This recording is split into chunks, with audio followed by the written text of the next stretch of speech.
হুগলি নদীর তীরে অবস্থিত একটি গুরুত্বপূর্ণ শহর হল শ্রীরামপুর। নবজাগরণের আন্দোলন হোক কিংবা স্বাধীনতার লড়াই, বহু ইতিহাসের সাক্ষী শ্রীরামপুর শহর। ডেনিসদের হাতে গড়া এই শহরেই গোটা ভারতীয় উপমহাদেশের মধ্যে প্রথম মুদ্রণ শিল্পের বীজ বপন হয়েছিল।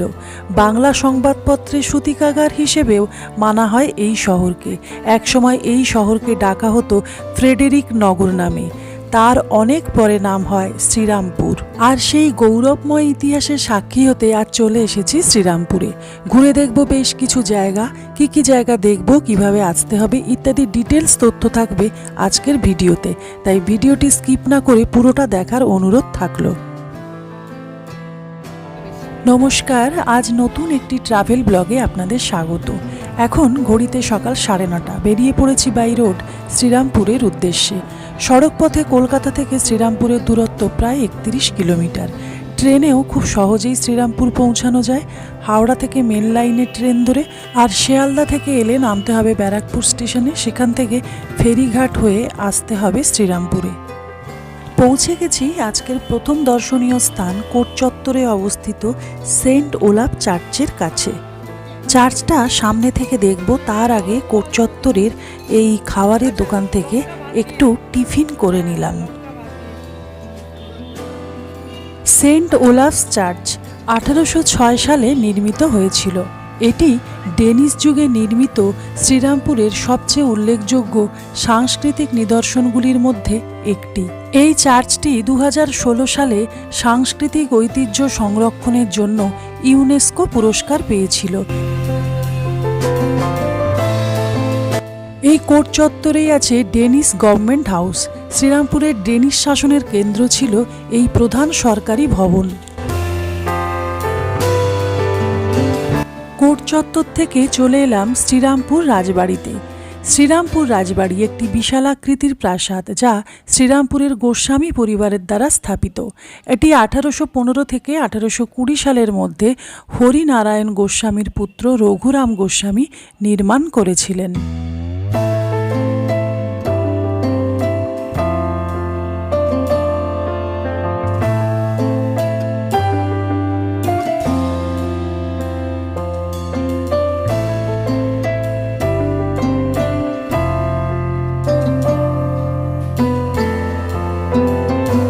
পুরো রাজবাড়িটিকেই ঠাকুর বাড়ি বলা যেতে পারে, কারণ এর একটি অংশকে দেবোত্তর সম্পত্তি হিসেবে মনোনীত করা হয়েছিল। ঠাকুর দালানটি বেশ চিত্তাকর্ষক। এই রাজবাড়িটি 300 বছরেরও বেশি সময় ধরে বনেদি বাড়ির একচালা শৈলীর দুর্গাপুজোর ঐতিহ্য রক্ষা করে আসছে। বাড়িটির বিশেষত্ব, বাড়ির মাঝখানে 18টি সুউচ্চ স্তম্ভ, যাকে বলে চাঁদনি, এক প্রকার মঞ্চই বলা যেতে পারে। এখানেই অ্যান্টনি ফিরিঙ্গি, ভোলা ময়রা, রূপচাঁদ পক্ষীরা আসর মাতিয়ে গেছেন নানান অনুষ্ঠানে। এই বাড়িতেই শুটিং হয়েছে জনপ্রিয় সিনেমা ভূতের ভবিষ্যৎ।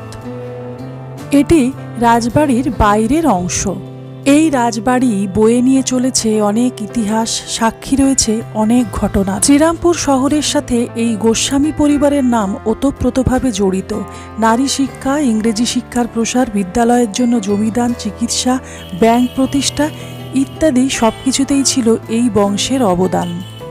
এখানেই আছে রাজবাড়ির কাছে মেন রাস্তার ওপরে বিবেকানন্দ নিধি কেন্দ্র, যা গোস্বামী পরিবারের অন্যতম উত্তরাধিকারী কিশোরীলাল গোস্বামী দ্বারা নির্মিত।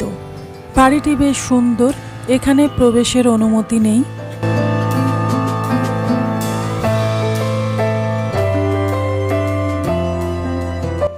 বাড়িটি একেবারেই গঙ্গার ধারে খুব সুন্দর পরিবেশে অবস্থিত। বিবেকানন্দ নিধি দেখে এবার সোজা এগিয়ে চললাম দোল মন্দিরের দিকে। পাড়ার ভেতরের রাস্তা দিয়ে এসে পৌঁছে গেলাম দোল মন্দিরে। প্রায় 500 বছরের পুরনো এই মন্দিরটি কাশীশ্বর মন্দির নামেই পরিচিত, তবে স্থানীয়রা এই মন্দিরটিকে দোল মন্দির নামেই বেশি চেনে। এই চাতরা কাশীশ্বর পীঠে রাধাকৃষ্ণের সাথে পূজিত হন গৌরাঙ্গ বিষ্ণুপ্রিয়া। কথিত আছে চৈতন্য মহাপ্রভু স্মৃতিতে কাশীশ্বর পণ্ডিত 1534 খ্রিস্টাব্দে ফাল্গুনী পূর্ণিমা তিথিতে চাতরায় এই মন্দির নির্মাণ করেন। শোনা যায় চৈতন্য মহাপ্রভু এখানে একবার দোল উৎসবে যোগদান করেছিলেন। দোল মন্দির দেখে এবারে চলে এসেছি ডেনমার্ক ট্যাভার্নে। ডেনমার্ক ট্যাভার্ন নিশানঘাটের পাশেই হুগলি নদীর তীরে নির্মিত শ্রীরামপুরের একটি স্বীকৃত বাণিজ্য কেন্দ্র।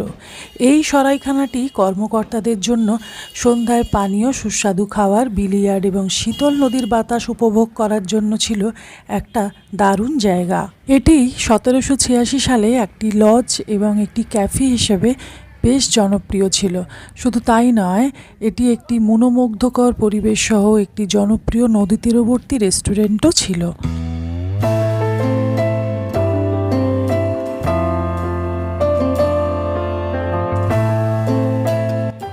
বর্তমানে ডেনমার্ক ট্যাভার্ন শ্রীরামপুরের অন্যতম জনপ্রিয় গন্তব্য হিসেবে বিবেচিত হয়।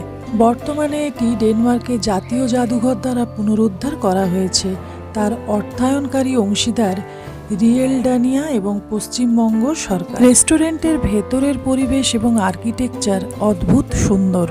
ডবল মার্জিত স্থাপত্য, তুস্কান অর্ডারের কলাম এবং খোলা পেটিকো ট্যুরিস্টদের মন কাড়বেই। এখানে চা কফি তো পাওয়া যায়, আর পাওয়া যায় ডেনিশ খাবার, স্যুপ, ডেনিশ পেস্ট্রি, মাছ ভাজা ইত্যাদি, আর দামও আকাশ ছোঁয়া। পুরো রেস্টুরেন্ট জুড়ে আছে ডেনিশ ঐতিহ্য। ডেনিশ ট্যাভার্ন দেখে এগিয়ে চলেছি গঙ্গা নদীর ধার দিয়ে। গঙ্গা নদীর অপরূপ শোভা দেখতে দেখতে হঠাৎ ডান দিকে চোখে পড়ল শ্রীরামপুরের আরেক বিখ্যাত ব্যাপটিস্ট চার্চ। চার্চটি বন্ধ থাকায় ভেতরে ঢুকতে পারিনি। 19 শতকের গোড়ার দিকে ব্যাপটিস্ট মিশনারিরা এই এলাকায় স্থানীয় গির্জা নির্মাণ করতে বেশ আগ্রহী ছিলেন। উইলিয়াম কেরি 1880 সালে এই জননগর ব্যাপটিস্ট চার্চ প্রতিষ্ঠা করেন, যা আগে কেরি ব্যাপটিস্ট চার্চ নামে পরিচিত ছিল। গঙ্গার এই পাড় থেকে দেখা যাচ্ছে দূরের ব্যারাকপুরে অবস্থিত গান্ধী স্মারক। ব্যারাকপুর ভ্রমণের একটি ডিটেলস ভিডিও আমার চ্যানেলে অলরেডি আছে, আমি লিঙ্কটা ডিসক্রিপশন বক্সে দিয়ে রাখলাম। এরপর দেখে নিলাম গঙ্গার একদম ধারে অবস্থিত শ্রীরামপুর কলেজ। ছুটির দিন থাকায় কলেজের ভেতরে ঢুকতে পারিনি। শ্রীরামপুর কলেজের আর্কিটেকচারটা বেশ সুন্দর। শ্রীরামপুর কলেজ দেখে চলে এলাম বিখ্যাত দে বাড়ি দেখতে।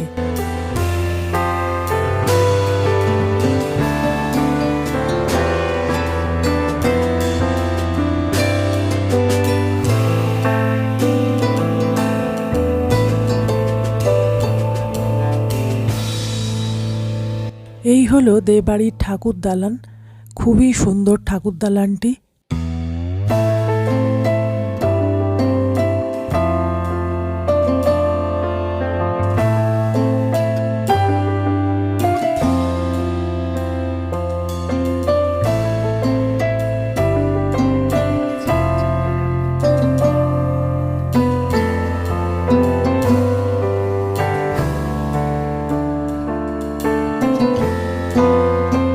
দেবাড়ি থেকে চলে এলাম রাধাবল্লভ মন্দিরে।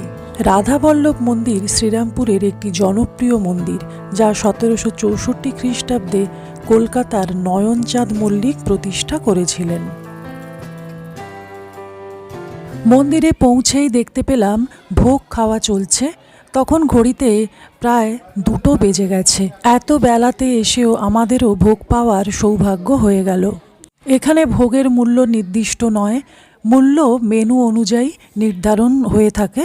ভোগের মূল্য মোটামুটি 100 থেকে 150 টাকার মধ্যে হয়ে থাকে। তবে আমরা যেদিন গিয়েছিলাম সেদিন স্পেশাল মেনু ছিল, তাই সেদিন ভোগ মূল্য পড়েছিল 220 টাকা করে।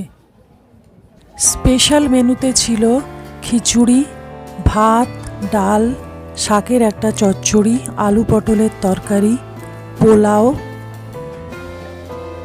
ছানার তরকারি। দুপুর 11টা-12টার মধ্যে চলে এলে ভোগ অবশ্যই আপনারা পাবেন। পাঁপড়, পায়েস, মিষ্টি, মালপোয়া। রাধাবল্লভ মন্দির দেখে এগিয়ে চলেছি মাহেশের হ্রদ দেখার উদ্দেশ্যে।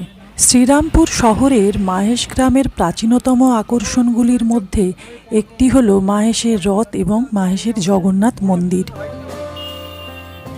আর এই হলো শ্রীরামপুর গেট। আর এখানেই আছে জগন্নাথ মন্দির, ভেতরে যাব।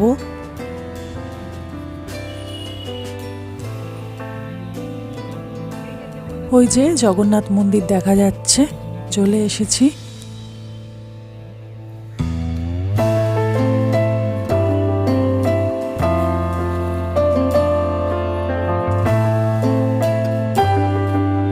তেরোশো 96 সাল থেকে আজ অবধি মাহেশের রথযাত্রা শ্রীরামপুরের অন্যতম সেরা অনুষ্ঠান। প্রতি বছর মাহেশের রথ দেখার জন্য প্রচুর ভক্তের সমাগম ঘটে। চতুর্দশ শতাব্দীর এই মন্দিরকে বলা হয় ভারতের দ্বিতীয় প্রাচীনতম এবং অন্যতম সেরা জগন্নাথ মন্দির। ক্ষণিকের জন্য মন্দিরে জগন্নাথ দর্শন করতে পেরেছি, যদিও ক্যামেরায় বন্দি করতে পারিনি। এই জগন্নাথ মন্দিরে বিভিন্ন শুভ কাজ সম্পন্ন করা হয় অর্থের বিনিময়ে, তার একটা সুস্পষ্ট লিস্ট এখানে দেওয়া আছে। কথিত আছে ধ্রুবানন্দ ব্রহ্মচারী নামে এক ব্যক্তি এই মন্দিরে দারু ব্রহ্মা বা নিম মূর্তি দিয়ে পবিত্র ত্রিমূর্তি বলরাম, সুভদ্রা এবং জগন্নাথ নির্মাণ করেছিলেন এবং তাদের ভোগ নিবেদন করেছিলেন।